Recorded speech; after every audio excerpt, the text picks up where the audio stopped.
Hi, welcome back.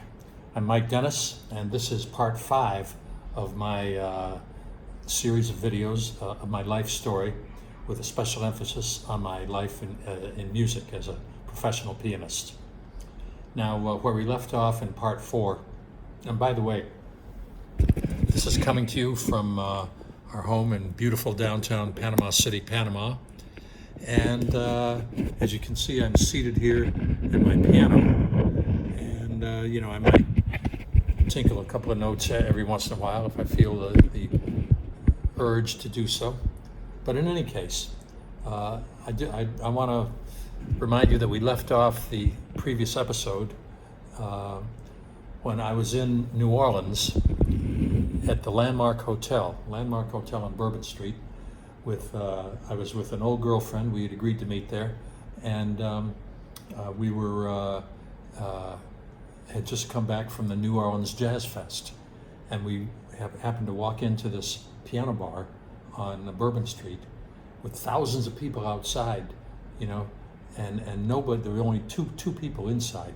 Anyway, as you may remember, I agreed to get up and sit in a couple of songs because the older lady who was playing took a break, and my date told the other two guys that I could play the piano, so they insisted that I get up and play. We asked the older lady whose gig it was, and she said sure.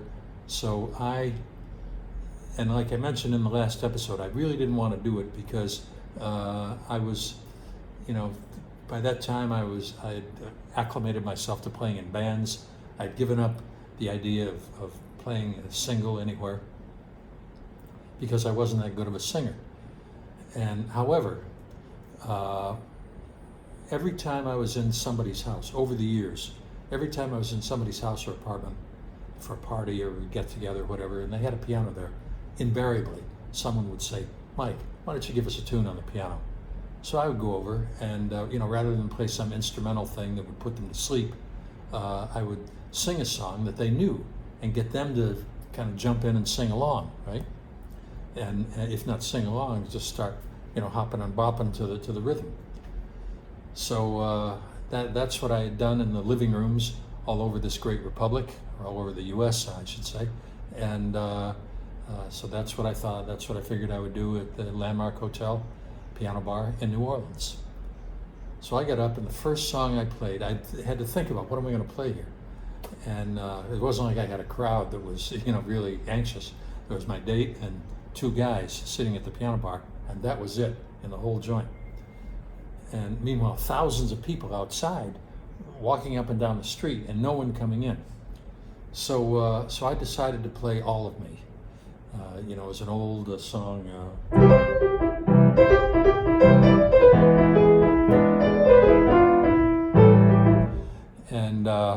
But I did it with more of a rolling bass kind of a thing, and I sang the song.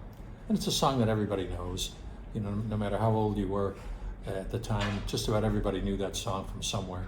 So I did it, and while I was doing it, a few people kind of drifted in, because I was putting a lot of energy into it. And then I did another one. I don't remember what the second one was, but it was equally energetic. And I remember somewhere in there I did Blue Monday by Fats Domino,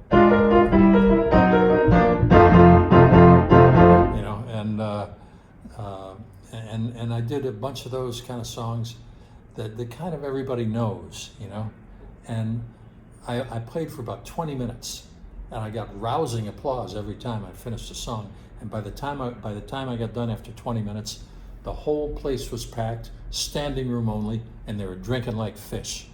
It was unbelievable. And so I said, okay, I'm going to get down now. I'm going to bring this lady back up. This is really her gig. She just was kind enough to allow me to sit in. So I'm going to get down and get her back up. So they all go, no, we don't. But I couldn't tell them that I had to get down because my voice was worn out after singing for 20 minutes. So I got down, and as I get down, right here on my left, the very first seat at the piano bar on my left, there's this big, huge guy, weighed about maybe 300 or 400 pounds, big guy, and very overweight. But he grabs me by the arm as I'm walking past him, and he says, "How much are they paying you down there in Florida?"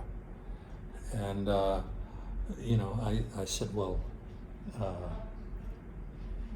why do you care? Who wants to know? He said, well, I run this place.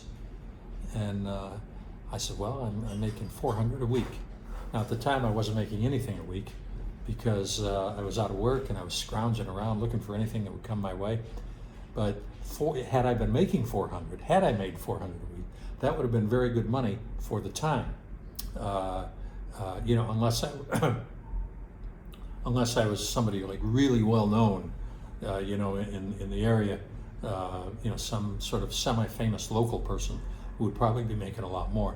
But for an unknown person, 400 a week was a pretty good salary for an unknown piano player in those days, for a full week's work. So I said 400 a week, and he said, I'll give you 500 a week, and I'll give you a free room in the hotel, and I'll give you a discount on meals. And I said, 500 a week? You mean to play here? He said, yeah. He still got my arm, right? He hasn't let go of my arm. And I said, well, why, when do you want me to start? He said, well, tomorrow. And I said, well, I can't start tomorrow. Besides, I said, you've got this lady right here, and she was already playing, into the, playing the chestnut kind of stuff, putting people to sleep, and already people are filing out the exit, the door. And I said, well, you've got somebody playing right here. He said, don't worry about that. Let me worry about that. I want you to play here, starting tomorrow. I said, well, I can't start tomorrow because I've got commitments back in Florida. I have to go back. I have to give notice where I work. Of course, I wasn't working anywhere, but I have to give notice. I have to close out my apartment. I got things I have to do. And what I didn't want to tell him was, if I'm going to play here, I have to go back and practice a long time to get my voice in shape to be able to play here 4 or 5 hours a night. So I said, well, what are the hours here? And he said, 9 to 2 every night. So, and I said, one night off, 6 nights a week, right? And he said, right. So I said, okay, I can be here in a month. He said, a month? He said, I want you tomorrow or next week at the very earliest, at the very latest. So I said, no, it's got to be a month because I've got to give notice and I've got to pack up my stuff. I've got commitments. I have things I have to do. So he said, all right, let me see your driver's license. So I gave him my driver's license, and he snaps his fingers, and somebody comes over and says, go make a copy of this. So they ran back, made a copy, gave him the copy, folded it up, put it in his pocket, gave me my license back. He says, now I know where you live, right? So you better show up here in 1 month. So I said, okay, hey, don't worry about it. And I looked at the calendar. This was April 28th, 1985. I looked at the calendar. I said, how about if I open on May 27th, which was a Monday, about 1 month from then. I said, and I will show up here on the 26th to come in and get settled in and, that kind of thing. He said, all right, May 26th, we'll see you then. And that was a Sunday. He said, we'll see you then. So his name was Jimmy Shahardy. And Jimmy Shahardy was another incredibly influential person in my life, behind Bob Danaher and Pop Curry. He was extremely influential. He got me this gig. He hired me for this gig in New Orleans, and which I was not expecting at all. And I asked him, by the way, I said, by the way, Jimmy, how long do you want me for here? And I thought he was going to say, well, we'll see how it works out in a few days. And he said, permanent. I said, permanent? And I stopped. It stopped me right in my tracks, because you see, the word permanent is not in the lexicon of the professional musician. It just isn't. We don't know that word. And so he said, I want you permanent.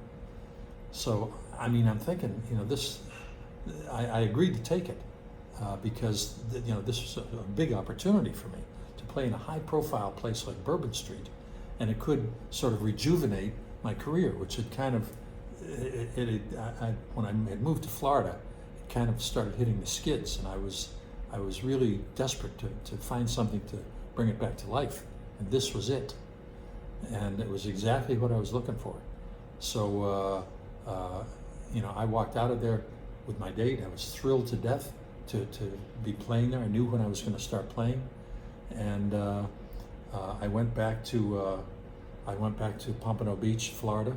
I closed out my apartment, And what I did was every day that I was there, I practiced. I started off first week, I played 1 hour a day and sang every song for 1 hour, then for a week. And then I made sure this whole time now I wasn't using my voice for anything else. No chit chats, no smoking dope, no nothing. Then the second week, I played 2 hours a day. Then the third week, I played, the first half of that week I played 3 hours, and the second half of that week I played 4 hours per day. And then the fourth week, first half I played 4 hours, the second half I played 5 hours. And that 5 hours, the second half of that last week, was very tough on me. And I was beginning to ask, can I really handle this? Have I bitten off more than I could chew? But I gave my word, and I was going to go I was going to give it my best. So I packed up my car, drove to New Orleans, and I pulled into the hotel parking lot on the afternoon of Sunday, May 26, 1985. I went in and I introduced myself to the front desk. He said, "Oh yes, we've been waiting for you." I said, "Is Jimmy here?" He said, "No, Jimmy never comes in on Sundays." I said, "But wait a minute. The day that I was here, that he hired me, that was a Sunday, and he was here." He said, "Yeah, I know." He said, "But that was some freak of nature or something. He is never here on Sundays. It's a religion with him. He stays home with his wife and takes it easy. The rest of the week," and this is the front desk manager telling me, "the rest of the week he's hands-on. He operates the whole hotel. He runs around. He works hard all day long, 10, 12, 14 hours a day. He does everything. And but on Sunday he rejuvenates himself. It's R&R, and he never comes in. I don't know why he was in that Sunday, but it's good for you. It's lucky for you that he was. And believe me, how fortunate was that? The only Sunday the guy ever came in to work. For whatever reason, God knows what reason, he came in on that day, and while I was playing and the place was filling up, somebody ran back to get him and say, "Hey, you got to see what's going on out in the piano bar." And he came out and came down and muscled the guy out of this first stool on my left, and so he could talk to me as I got down, and it was just unbelievable. I mean, the coincidence. I mean, again, God must have sent him in there on that day, just like God sent Bob Danaher to me that day in 1973 to knock on my door and allow me to become a musician. I mean, I really feel like that's what happened. I mean, it was predestined almost. I called my ex-girlfriend. I asked her to meet me in New Orleans, and the whole deal. It all came down to this. So that single moment when she said, when that lady got up to take a break and was just the four of us sitting at the piano, she turned to me and says, "You can do this. You can play the piano. Why don't you go and do it?" And at that moment, that simple little decision to play or not to play made all the difference in the world. All the difference in the world. It's just amazing. All right, anyway, I played I wound up playing at the Landmark Hotel from May 27th, 1985. Now, I have these dates written down, but I always remember May 27th and April 28th because that was the day I actually got the gig. And May 27th was the day I opened. I played from May 27th, 1985 to August 4th, 1991, almost 6.5 years. And during that time, I was there 6 nights a week. I think I finally got it down to 5 nights a week. But on my off nights, I would go off and maybe take other gigs, playing dinner music, just so I can play something, play somewhere, And so that's what I did during those 6.5 years. Now, those 6.5 years were very interesting. They didn't just go by in a blur. They were very interesting. And the first interesting thing that happened occurred sometime in September of 1985. Around June of 1985. I'd been there maybe a month or so, and Jimmy Shahardy, he was the hotel manager, the guy who hired me.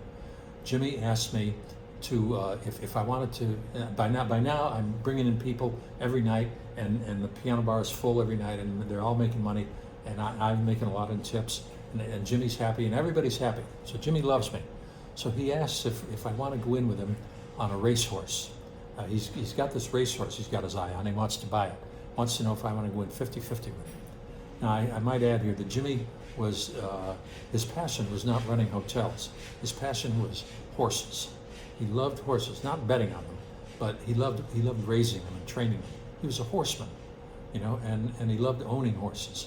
He hadn't had any for a while, but now he had a chance to buy one, and he wanted to know if I wanted to go in on it with him. And he explained to me his whole history with horses, and he said, this horse is going to be a winner, I guarantee it. So I went in on him. I forget what I gave him. I think it might have been $2,000 or something for half of the horse. And we bought the horse. And he starts training it, and it ran its first race about a week later. Now, the night before it ran its first race, I'm sitting here playing at the piano bar, and this strange-looking guy walks in. And I say strange. He had a leather vest and kind of a vaqueros hat, you know, with little things hanging down off the rim, and he had like chicken claws hanging down off his vest, and you know, he just was a strange-looking guy, a real Bourbon Street character, in other words.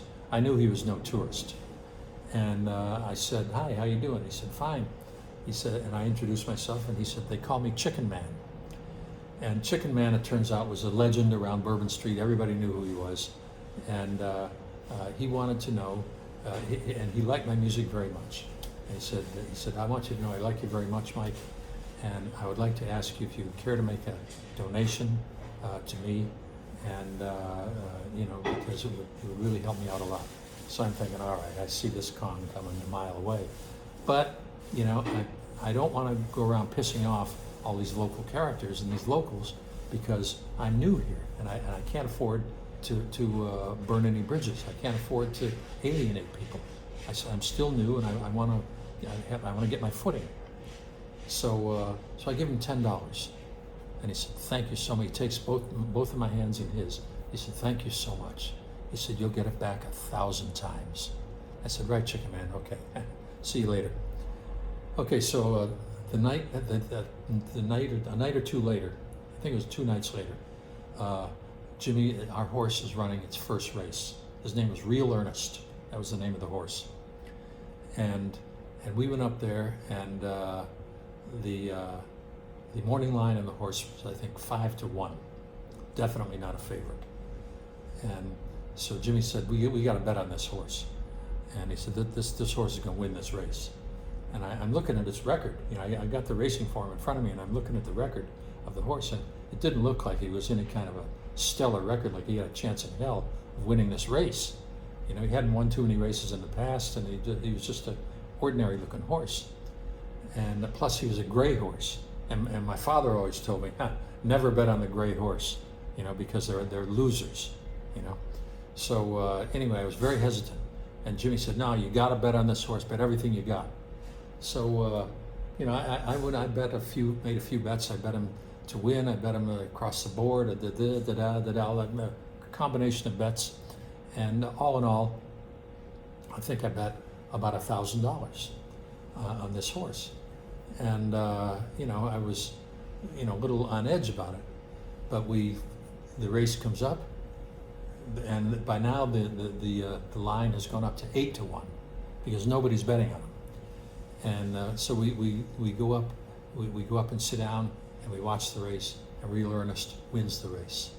And that night, I swear to God, that night I came back to the Landmark Hotel, remembering what Chicken Man had said about my donating him his $10. I had $10,000 in my pocket, $10,000 in cash. I wanted to go give it all to Chicken Man, and to have that come back to me 1,000 times.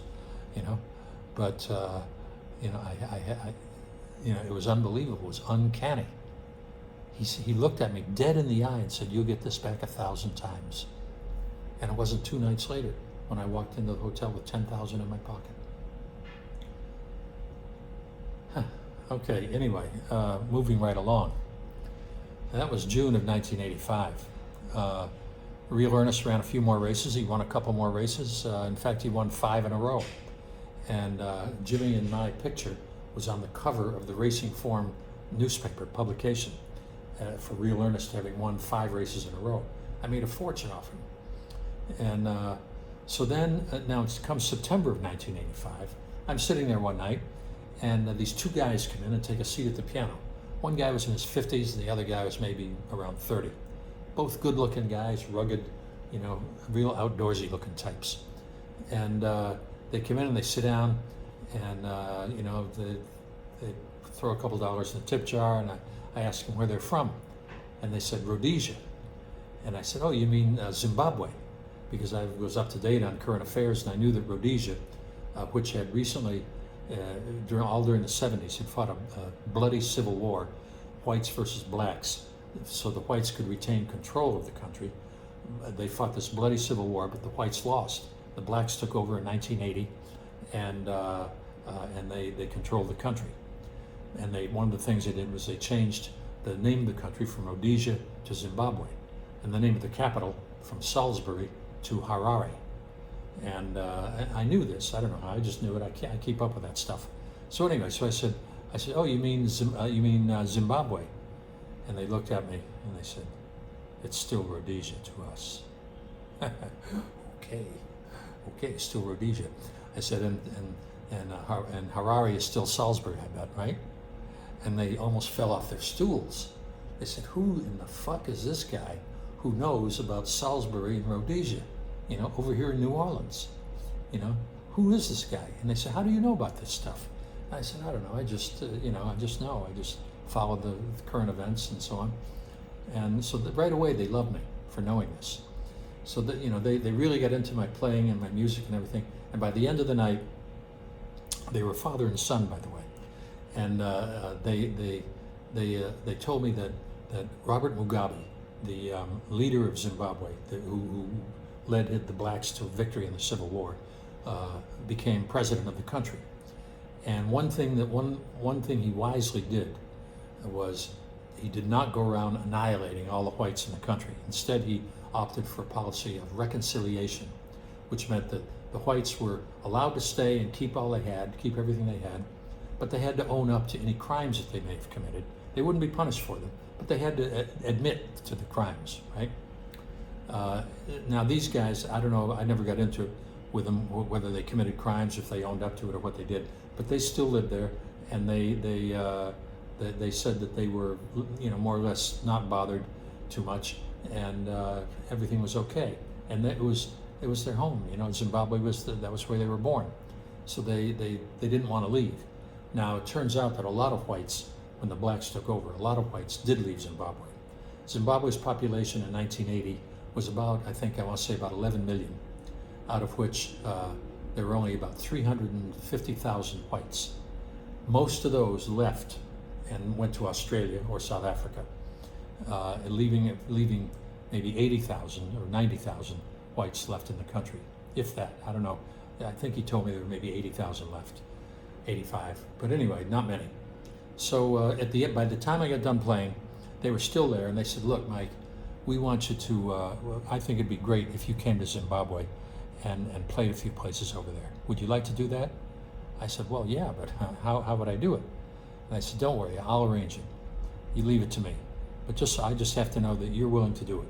Because, we're starved for entertainment over there. Starved, and there's nobody like you over there. And I guarantee you that people would come out to see you. So I said, okay. So, I go back up to my room, and, I didn't think anything of it. Because I hear this stuff all the time. They want me to play at someplace in their town where they lived, and I give them my card, and they never call. Because, once they sober up, they think better of it for whatever. They forget about it. Anyway, so I didn't think I'd ever hear from these guys again. Well, one day, about a month later, this would be October 85, I get a phone call from Zimbabwe, and it's from this guy, the older guy, the father.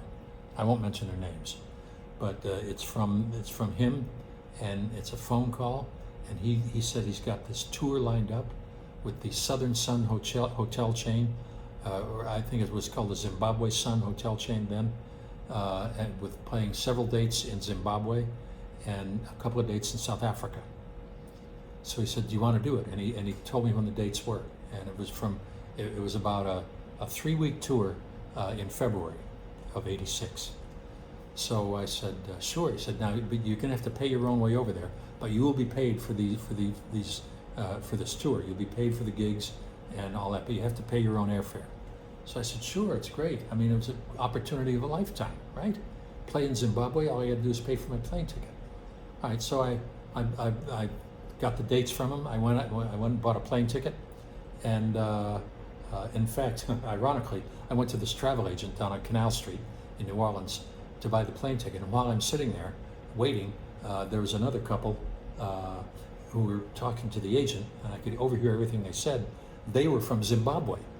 Unbelievable. They were from Zimbabwe, and they were going back, and they wanted to buy their plane ticket.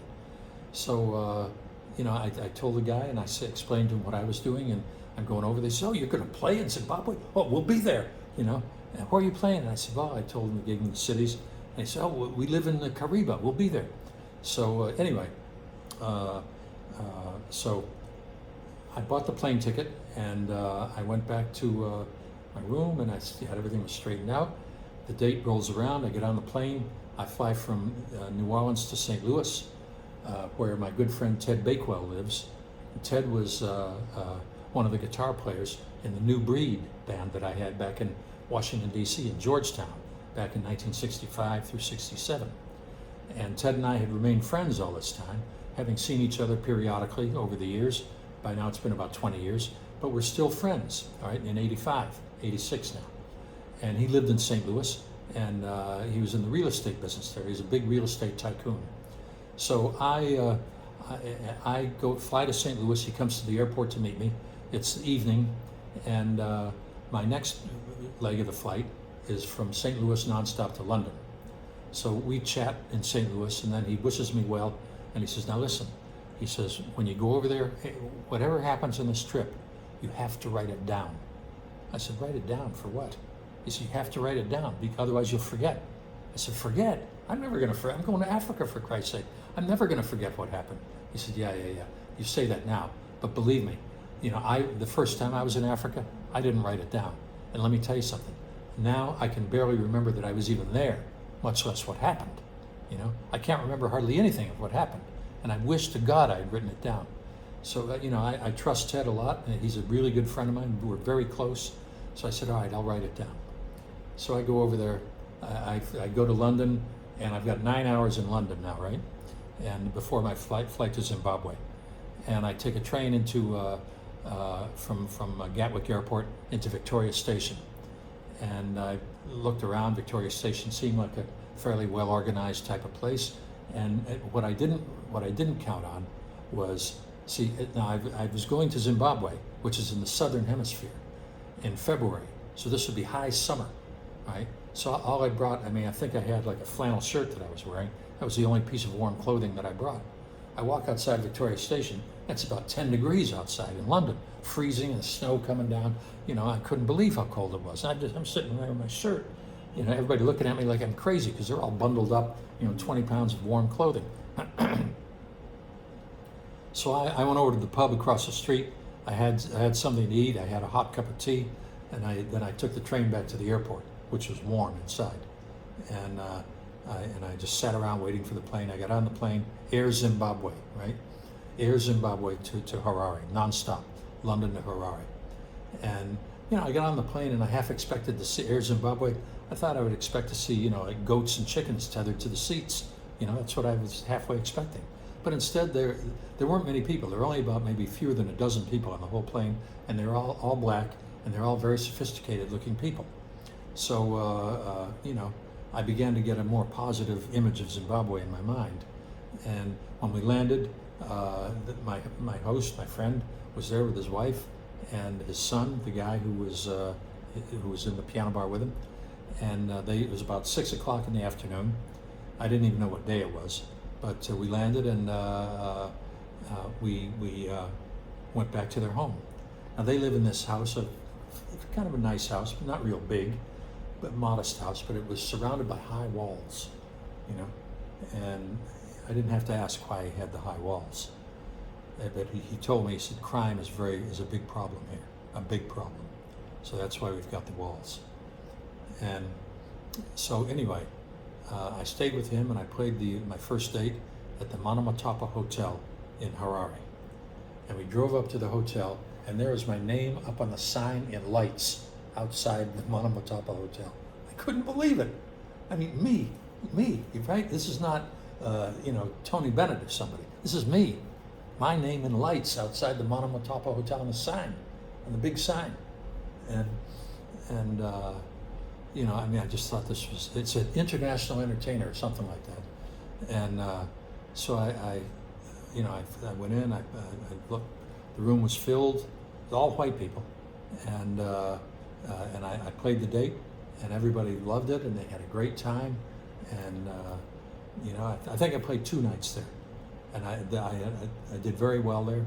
Then our next stop was Bulawayo, another city in Zimbabwe. We got into his car, drove to Bulawayo, and Bulawayo, I think they call it, and I played there. Went very well. Then we did Kariba. We went very well. Did very well. I saw the people that were in line at the travel agent in New Orleans. They came. It was all white people at every stop. And they're all telling me, "Oh man, we're just dying for entertainment here. We have nobody to listen to, nobody at all. You're like a breath of fresh air," And they really appreciated my being there. They really, really, in their hearts and souls, they really appreciated it. And I really loved that. I loved it when they told me that, because not that I felt so like I was so great, but that I was able to bring them this ounce of happiness in what otherwise must be a dark life that they lead in Zimbabwe. And the reason a lot of them don't leave, many of them are farmers, and they like farming, and it's their farm, and they've worked hard on it, and they've had it their whole lives. Their parents had it, and they wouldn't know what to do if they had to give it up. Now, a little postscript to this is that many years later, I want to say maybe in the 2000s, Mugabe, who was still in power by this time, decided to have a redistribution program where he would seize all of this land, that is to say, steal all of the land owned by white farmers and give it to blacks. And what he did was he took the land that was owned by white farmers and producing a lot of food. They were feeding Zimbabwe, and in fact, they were exporting food. Zimbabwe made money off of these farmers because they were exporting to other countries, neighboring countries. They couldn't afford to feed their own people. But Zimbabwe's farmers were very efficient, and they grew a lot of food, and they knew what they were doing. Well, Mugabe took these farms, he stole them from the white farmers, gave them to blacks, and the blacks had no idea how to grow food. So they, unfortunately, the farms just wilted away to nothing, and Zimbabwe entered a big food crisis. They could no longer feed themselves, and they were dependent on foreign aid, and it was terrible. But anyway, so I went to I went to these towns, and then I finally went to Victoria Falls, which was the next stop on the tour. Victoria Falls is a little town on the border with Zambia in western Zimbabwe. And as the name implies, there's falls there.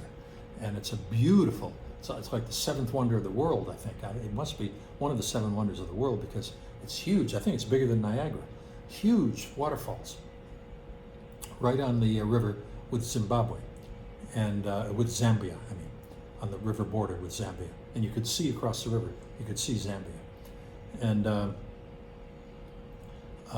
so I was playing at the Victoria Falls Hotel, which is this old school, beautiful, gorgeous, 1890s style hotel with a big veranda and big couches.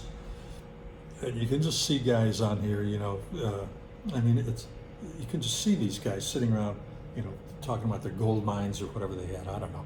But, it was a real colonial style place. And they'd updated it, and it was very luxurious. And so anyway, I played that night. And as I got done, 2 black guys come up to me, and one of them pulls out a badge and explains that he's from immigration, and he wants to talk to me. So I said, sure. He says, may we see your passport? So I give him my passport, and he looks at it, and he says, Mr. Pianist, I'm afraid that this passport is, there's some irregularities. And I said, what irregularities? He said, well, you don't have a work visa. Right now I've been coached about what to say about this. So I said, well, I'm not really working. They said, well, we just saw you play the piano in here. and sing. And I said, yes, but I'm not really, I'm not getting paid for it. I'm just doing this for fun. I paid for my own airfare over here. Just doing this. It was arranged for me to do this to have a good time and to entertain some of these Zimbabwean folks. I said, no, Mr. Dennis, Mr. Bunis, we think that you're getting paid. And I said, well, I'm not. And they said, well, you're going to have to come to the station with us, and we'll sort this all out. So there's two of them. I get in the car with them, and little did I know, now I find out there are 4 other cars with 2 guys in each car. All of these people had come to arrest me, right? I mean, like I'm some kind of, international fugitive or something. I don't know. But anyway, they came to arrest me, and we drive for a few minutes, and we get to the Victoria Falls police station, and it's surrounded by a big chain link fence with barbed wire on the top. And there's an armed guard with an AK-47 out front, and he opens the fence, lets us in, and I heard the fence close behind me and lock. And for just a minute, I thought that I might never see the light of day again. I might never get outside that fence again. That I could conceivably die in here. Who knows? I mean, these people are communist. Zimbabwe was pretty much a communist country by that time. I said, these people are communist officials in a government that hates Americans, and and I got the impression, I was told by my host that the blacks hate the whites, and I'm thinking, well, probably for good reason, but of 100 years of colonialism. But nevertheless, I'm thinking they probably hate me, hate whites. Now they've got one in their grip, and they're probably not going to let go. So we get into the police station, and we're standing around, and all 8 of us are standing around. But the one guy is still doing the talking. And he said, now, Mr. Bunis, let's just cut to the chase right here and tell us, how much are you making, and why do you not have a work permit? I said, I don't need a work permit because I'm not working. And they said, well, we think you are. And I said, well, I tell you what, I want to call my embassy. I want to call my embassy in Harare. And that set off an avalanche of chatter in their native language, which was Mashona. And they started chattering in Mashona back and forth. I could tell they weren't expecting this. And finally the little guy, the guy who I've been talking to, turns to me and says, Mr. Bunis, there's no reason to create an international incident over this. This is all we want to do is get to the bottom of your passport irregularities.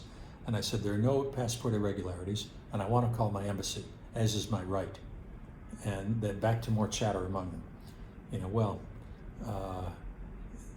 This goes on for about 30 minutes. And finally, the guy says, all right, I tell you what, Mr. Bunis. I had not yet changed my name, by the way, to Dennis. I was still Mike Bunis at that time.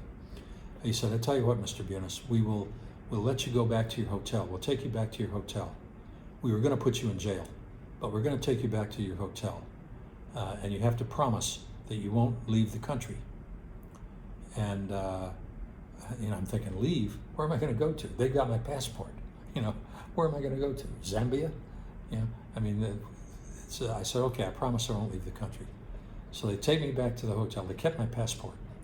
They take me back to the hotel, and my host is back there, worried, sick. He exhales really loud when I come into his room, and he said, we've been looking all over for you. And I've been making calls and everything, trying to find out what happened. And I told him everything that happened. And he said, that's all it was just passport, work permit bullshit? I said, yeah. He said, all right, don't worry about it. He picks up the phone and calls a local guy. And he said, I didn't really get the gist of what they were saying, but at the end he told me, it's all taken care of. Don't worry about it. So I had to stay there until my trial, right? I was going to have a trial. And so the trial wasn't for another 4 or 5 days yet, So meanwhile, every day I had to go down to the police station while they grilled me about my passport. And every day I said, I'm sitting there now. Now I'm under the auspices not of the immigration authorities, but police. And the police tell me that I can't call my embassy because the phones are out of order. And I said, well, this phone, somebody was just talking on it. And so it can't be out of order. Let me call my embassy. And I reach for the phone, and he pulls my hand back. No, Mr. Bunis, we don't need to create any kind of international incident here, And I knew right away what they were doing. What they were doing, they were holding me, and Harare did not know about it. Robert Mugabe did not know about it. And this was all something that these little local guys just cooked up just to harass some white guy because they thought it would be fun or something for whatever reasons they had. But this was something they were doing on their own operation.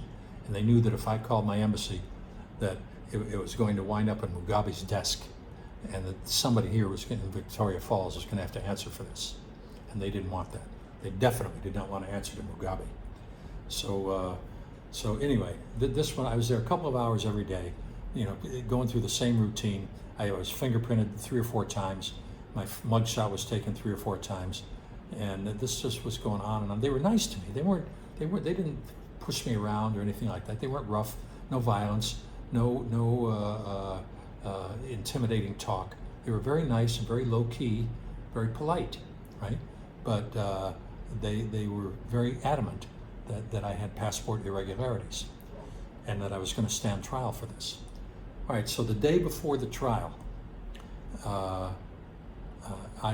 we meet this guy who comes over to our hotel, a local white guy, and he says, "Okay, Mike, here's what's going to happen. First of all, this whole thing is bullshit. These guys just did this on their own, and Harare doesn't know anything about it. So here's what's going to happen. You're going to go in front of the judge, and he's going to ask you, how do you plead? You're going to plead guilty." I said, "But I didn't do it." He said, "You're going to plead guilty, and the judge is going to give you a stern talking to, and then he's going to tell you that you have to leave the country. You're going to be deported, and you have to leave the country, and that's going to be your punishment.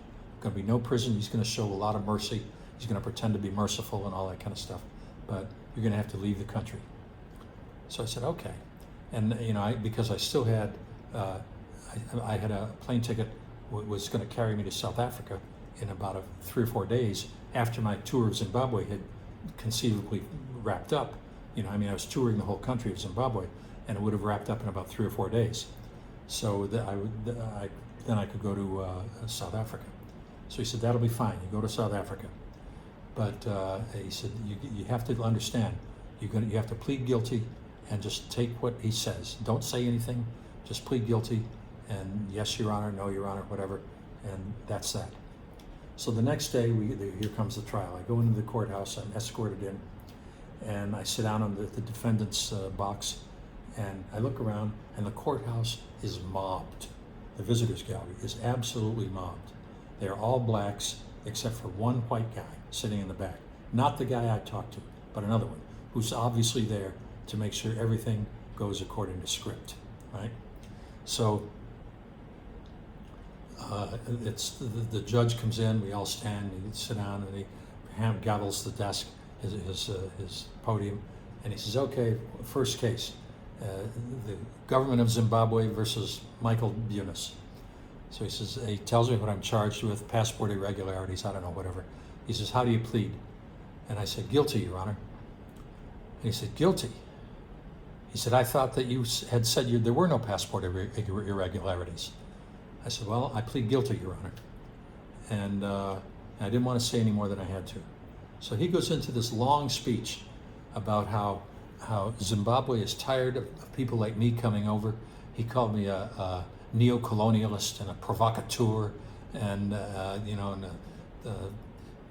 slave-owning, whatever, I don't know. He had all these insults that he was throwing at me. And I just stood there, just nodding, and I didn't say a word.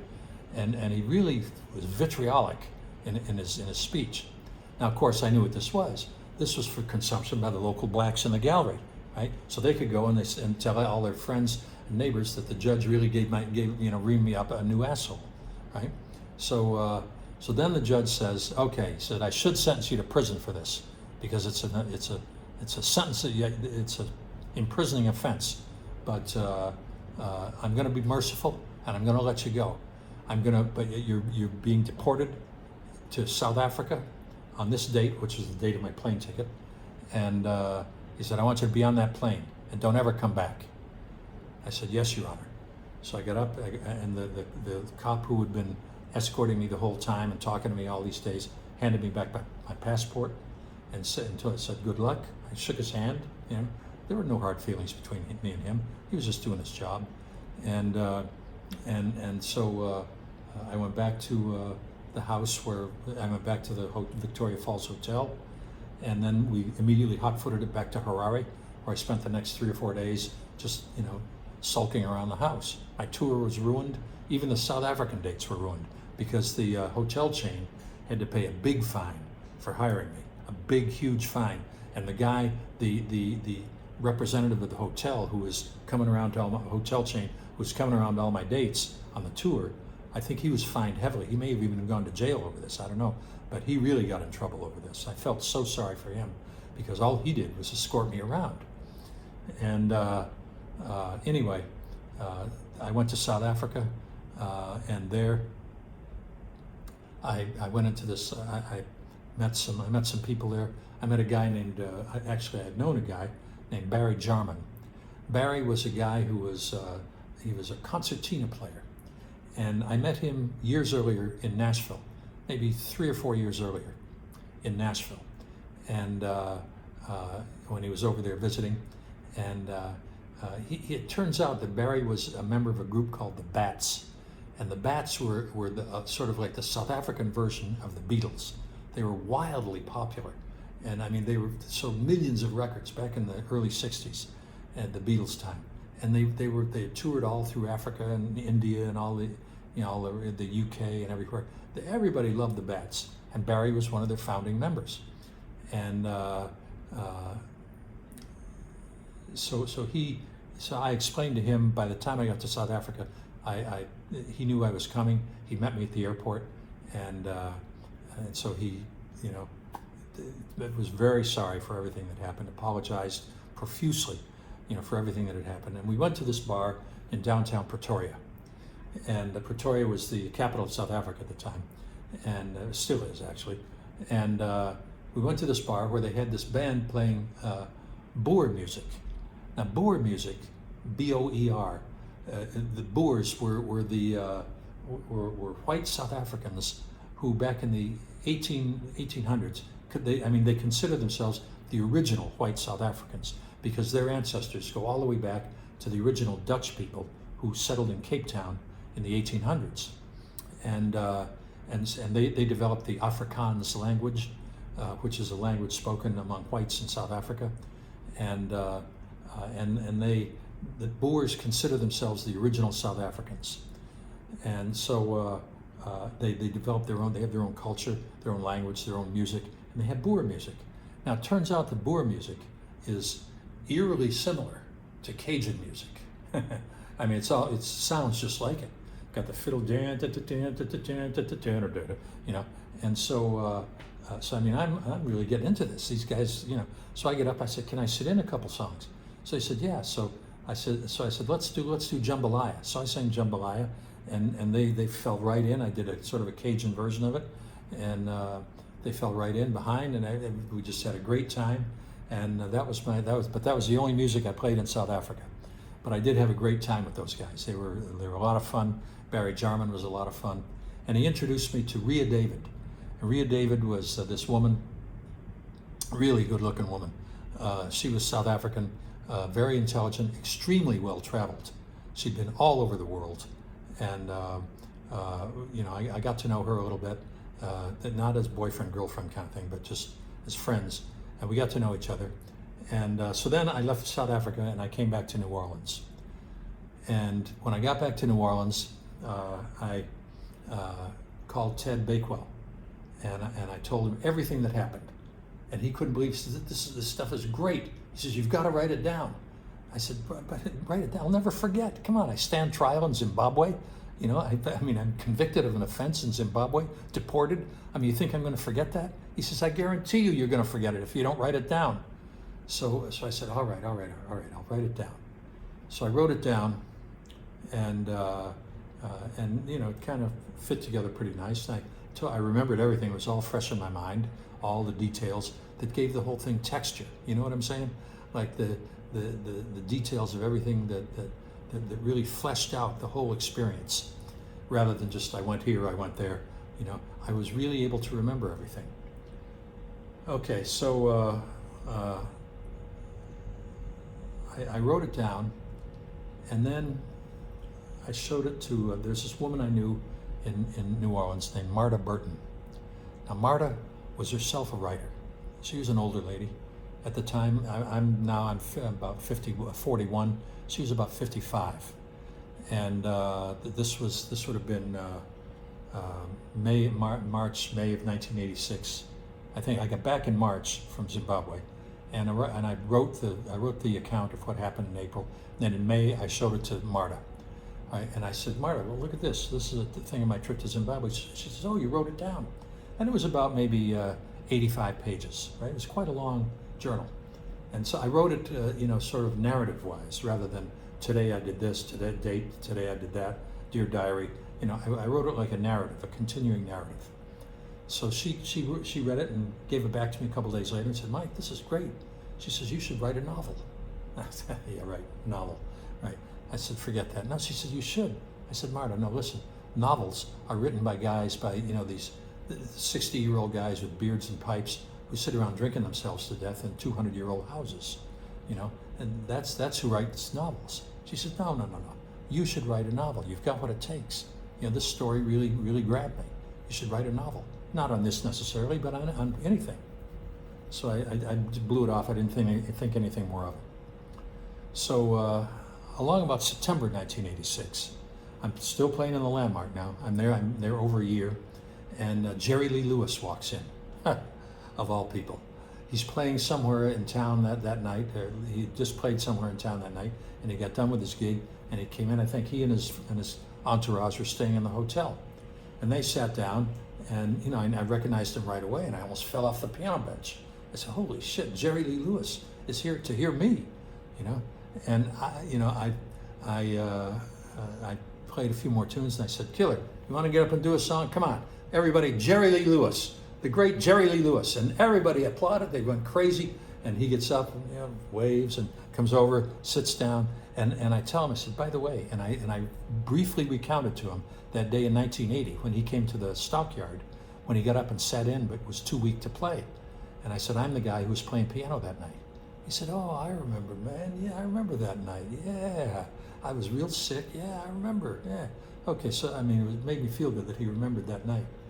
All right, so he sat down at the piano, played about 10 minutes. The crowd went wild. They're lined up outside the door, sticking their heads in, crammed all over the place. Jerry Lee Lewis playing there, and so he gets down, and now I got to play. How am I going to follow Jerry Lee Lewis? Right. Well, I wisely took a break. I said, "Okay, we're going to take a break right now. We'll be right back." So I took a break and came back later and finished out the night. Now, I want to mention also, during this period, I was playing. I wasn't the only person playing at the Landmark. That we played in shifts. I played the night shift during the week, and then on weekends we had the Bobby Ellis Quintet. Played on weekends, the late shift, 9 to 2. And Bobby Ellis was a local guy. He'd been around for a long time, and he had this great little band that got up there as a sax, guitar, bass, piano, and drums. They were great. And Bobby was a great singer and piano player, real good New Orleans style player, and a jazz player also. And they got up and did a lot of that kind of material. And I really learned a lot from watching Bobby play. Now, playing the early shift, when Bobby played the late shift, I played the early shift. By early shift, I mean 4 to 9. And usually during the week, we had another guy play 4 to 9, and his name was Terry Lee. And Terry Lee was a guy from Baton Rouge who came to New Orleans and was an excellent piano player and a great singer. Young guy, all the girls liked him, and he really carried his show very well. And he played the 4 to 9 on the nights when I played 9 to 2, and then on the days when I played 4 to 9, Friday and Saturday, he played noon to 4. And the other days, noon to 4, we had a guy named Bob Sloan who played American songbook kind of tunes. Anyway, Terry Lee was a very good player. He played a lot of New Orleans stuff, a lot of rock and roll, a lot of new rock and roll and country-ish kind of music, Lionel Richie, a lot of pop music. He was very, very good at what he did. Later on, he lost his home in Katrina in 2005, unfortunately, and he and his wife and family moved to Virginia, where his wife, I think, had a sister, and they put down roots there. And I saw Terry about 7 or 8 years ago. My wife and I traveled through Virginia, and we stopped off to see him at his gig in I think it was Fairfax, Virginia, or somewhere like that, right outside Washington.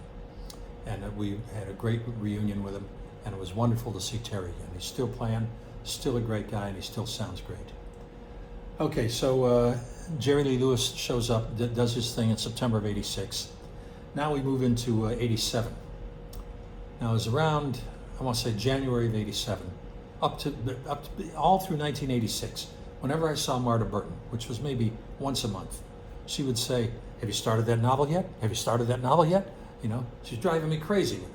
You know, I said, no, I haven't started the damn novel yet. Well, in January of 1987, I see her and she, "Have you started that novel yet?" And so, I mean, by this time I had enough, and that collapsed the last of my resistance. So I said, all right, have it your way. I'll start a damn novel. So, and the only reason I wanted to start this novel and to write it was because to show her that I couldn't write a novel, and to get her off my case, right? She'd been bugging me about this for a year, and I knew it was going to go on forever. As long as I was there, as long as we both drew breath, this was never going to stop. So I just sat down to write a novel, just to prove to her that I couldn't do it. So I'm sitting there. I went out and I bought a sheaf of unlined paper at Walgreens. I think it was like 79 cents or something. And I bought a box of pencils and one of those little pencil sharpeners that you hold in your hand, that you twirl the pencil and the shavings fall down into the wastebasket, you know, one of those. So I'm sitting there with my pencil. I mean, I didn't even have a typewriter, right? I'm sitting there with my pencil, looking at this blank piece of paper, and nothing comes. I sit there and look at it again, nothing comes, nothing. I look at it for maybe an hour, nothing. Absolutely nothing comes. No idea for a story, nothing. Until, you know, it was maybe about 2 hours into this. I was really getting tired of it. I was all set to tell Marta. I tried, and look, here's what I came up with. I'm going to show her the empty piece of paper. Until finally, an opening line came to me. And the line, I'll never forget it. It was, "Morning breaks heavily over the French Quarter." And I wrote it down. And then the next line, "There's nothing graceful about it." And then I went to describe how tough it is at sunrise in the French Quarter. You know, after a hard night of drinking or whatever, you know, I mean, the French Quarter doesn't wake up too easily. That was the impression that I wanted to create. And I set the stage for a young hooker leaving her all-night trick and walking out, her heels clicking in the streets, in the empty streets, early in the morning, you know, maybe 6:30 in the morning, as she's going back to her apartment. And that was the opening setting. So now I'm beginning to, this hooker starts coming into my mind. She begins to shape up in my mind, take form, and I begin to ascribe characteristics to her and where she's from and how old she is and what her name is and what she looks like and so on. And then, you know, because I know her backstory now, I can place her in New Orleans for certain reasons, and now other characters begin to suggest themselves, and plot developments begin to suggest themselves. Next thing you know, I'm off and running. The whole thing is off and running, and I sit there writing like a fiend every waking moment of the day. Every waking moment, I get up around noon, I think, in those days, and I started writing, and I wrote all the way straight through till about 7 o'clock at night, when I'd make something, I'd have a sandwich or something, take a shower, get ready to go play, and go play at 9. I'd come back to my hotel room, and I would sit there and write until maybe I'd get done at 2, and I'd write until maybe 4 in the morning, until I collapsed, right? And I did this every single day. Meanwhile, while I'm playing, you know, my mind is not on my playing. My mind is on plot developments and dialogue. I mean, I'm really getting into this writing thing, you know? And so I finished the novel in about 3.5 months. And I showed it to Marta. It was it turned out to be a sort of a Cold War novel. And I showed it to Marta, and she loved it. She said, "Mike, you should try to get this published." And I said, "Well, I have no idea how to do that." And she said, well, you just, what you want to do is, first of all, get an agent, and then the agents will get it published for you. The agent will get it published for you. So she gave me she found a book somewhere. She said that had a list of agents in it, and I wrote down the names of 3 agents and their addresses in New York. And I sent off a query letter with the first 20 or 30 pages of the novel to each one of them. And a few days later, I got back 2 letters that said they wanted to read the rest of the novel. So I'm thinking, I sent out 3 letters, 2 of them want to read the rest of the novel. I mean, how tough can this business be? There's nothing to it. Well, little did I know, that was as far as I was ever going to get. They both rejected the novel, and I wound up amassing more than 200 rejection letters for that novel from agents and publishers. Nobody wanted anything to do with it. And so I wrote another novel. I said, well, I'll write another one. So I sat down and wrote another one. This was a political novel. And this took place, this was at the end of 1987, I wrote it.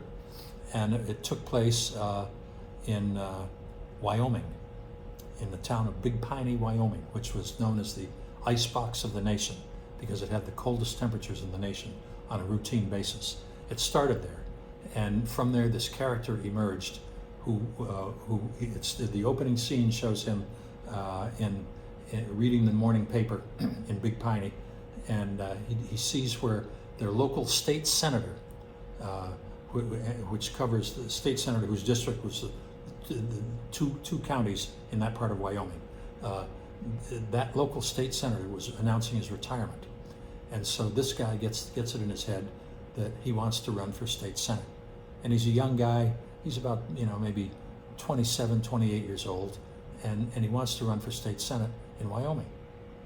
And this triggers a sequence of events that I won't go into it, but it just triggers a sequence of events that culminates in the global balance of power teetering in a penthouse room high atop a St. Louis hotel. And it really turned out to be a really good political thriller. I have to say, it's a really good novel. Of course, I didn't get any action on that either, nor did I get any action on any of the subsequent 11 novels that I wrote after that. But those first 2 novels remained unpublished. I did publish the rest of them, but anyway, those first 2 novels remained unpublished. But I really did like that political novel. It was called The Wolf is Loose, and I really, really liked it, and I thought it deserved a shot, but it didn't get it. Okay, so that was the beginning of my novel writing career.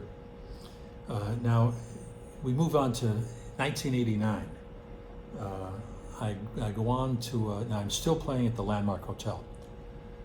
By now I'm 44 years old, and a guy comes in with a friend of his, and the guy, he's been in before, and I know him from earlier. His name was Felix Lloveras. And he was a nice guy. He was from Honduras, and he was in the real estate business in Honduras. And he really liked the way I played. And he said, Mike, what I'm going to do is I want you to come to Honduras. He said, it costs you 300 and change to come. And he throws $300 in my tip jar. There's 300, you pay the change. And I want you to come down and we'll talk about you playing down there. So I thought, Honduras, this is great. So I set up a time to come down, and in May of 1989, I made the first of what would be 4 trips to Tegucigalpa, the capital of Honduras. And while I was down there that first time, he said that he was going to open a piano bar down there, model it after the Landmark. He wanted to have it just like that, where people could come in and have a good time, where people like me could play. Now, not that he wouldn't want me to move there, but because there was a local guy that he wanted to use, but he wanted me to play, come down for a week or so every now and then and play and alternate with the local guy, And so, this sounded like a great thing. And he had the money. And so he opened a place in Tegucigalpa called El Portal. El Portal was a beautiful piano bar that he remodeled. It was I don't know if it was a house or restaurant or whatever it was, but he totally remodeled it. Cost him a fortune, but it wound up being El Portal piano bar, and he got off to a big roaring start. I went down there for the opening, and the opening, I went at the opening. I walked in and I noticed there were tanks out in front of the hotel, out in front of the piano bar, and anti-aircraft thing over here on the side, and the armed guards all over the place. And I said, what are we going into here? I said to my friend, he said, oh no, all the military big shots are in here. And so this is just protecting them, as protection, because they don't want anything to happen. So I go in, and the place is loaded with big shots, not only military, but political and business. Everybody who was anybody was there opening night at El Portal. And we had a great time. I did very well. It was, the chief of police was there. He wanted me to play for his inauguration of his new police station. I told him I'd be happy to do it for free, of course, and he just loved that. And so anyway, I made 4 trips to Honduras from '89 to '91, and I went down there each time and played for about a week or two, and I really loved it down there. So, and I made a lot of friends, and everything went very well. Now in August of 1991, I came to the decision to leave Key West. I had let me just back up here a couple of years, about 3 years, to maybe '88. In '88, the police caught the 2 owners of the Landmark Hotel, Ray Catha and Larry Peacock. They caught them trying to smuggle 2 tons of marijuana in the Mississippi River Delta. They caught them. They were sentenced to prison. So the hotel went into receivership because it was determined it had been purchased with drug money. The hotel went into receivership. Jimmy Shahardy was forced to resign. He didn't go to prison. He barely escaped it. He escaped going to prison. He didn't go, but he left and went off to do other things. And the hotel was eventually turned over to new owners who were I forget their names, but they came in, they took over the hotel, and they made a lot of big changes. Now they liked me, they wanted to keep me on, and so they kept me on, but they remodeled the piano bar, and they drained it of all of its soul and all of its fun, and they made it into a kind of a static, sterile kind of a place. But I still kept playing there, and I drew crowds, but they turned the lights down, and they used to be very bright and welcoming. Now it was all light, dark, and not welcoming at all. But during this period, back in '88 now, there was a part of the hotel that contained a strip joint right next door, and that was part of the hotel. And of course, these new people closed the strip joint down, and they turned it into a very nice lounge with live entertainment, very like an upscale lounge. And they wanted to know if I knew anybody who could play in this lounge. I said, well, yes, as a matter of fact, I do. I know this woman, her name is Sally Towns. Now, Sally was a great entertainer. She used to play at the Seaport on Bourbon Street in New Orleans when I first got there. She had been there for, I think, a year or 2 at that time. And she was playing at the Seaport, and she always had people lined up to get in. She was playing in the window, and she was really good-looking girl, blonde hair, really, hot chick kind of a thing. Great singer, great soulful singer, and a great keyboard player. And she just had the crowd wrapped around her little finger, I'm telling you, every night of the week. And we had become friends, and while I was playing at the Landmark, and she told me, she came in one night and told me she was out of work and was looking for work. So I said, well, let me see what I can do. So when these new people took over the Landmark and announced this new lounge they were opening up called Club Libretto as part of the hotel, they wanted to know if I knew of anybody, and I said Sally Towns. So I said, here's where you can go see her. Now, Sally was playing some low-level gig somewhere. I said, but don't worry about the venue. Just listen to her and know that she would be perfect for your Club Libretto. So they went to hear her, and they loved her, and they hired her, and she was there for I don't know how many years, and so I was pleased to death, just tickled to death to do that for Sally, because she's such a great person, and we were such good friends. So anyway, and we're good friends to this day, by the way. She lives in New Mexico, and she came to visit. Her and her husband came to visit us down here in Panama just a few months ago. They were down here, and so it was wonderful. We're still friends, and I called her a couple of weeks ago on her birthday. So anyway, now it's 1991, and the landmark has been drained of all of its soul. And even though they wanted me to stay, I wanted to leave. A couple of tourists had just gotten killed in the French Quarter, leaving a pizza joint in the French Quarter.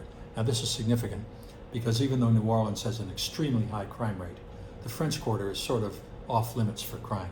It's very well protected and very well patrolled by the police. There's very little real violent crime in the French Quarter. But nevertheless, I was very nervous. And when these two people got killed coming out of the pizzeria, I said, that's it. It was just a matter of time before they got around to me. So I had my girlfriend at the time. She and I had earlier in the year had visited Key West for a weekend, and we decided we would go to Key West to live.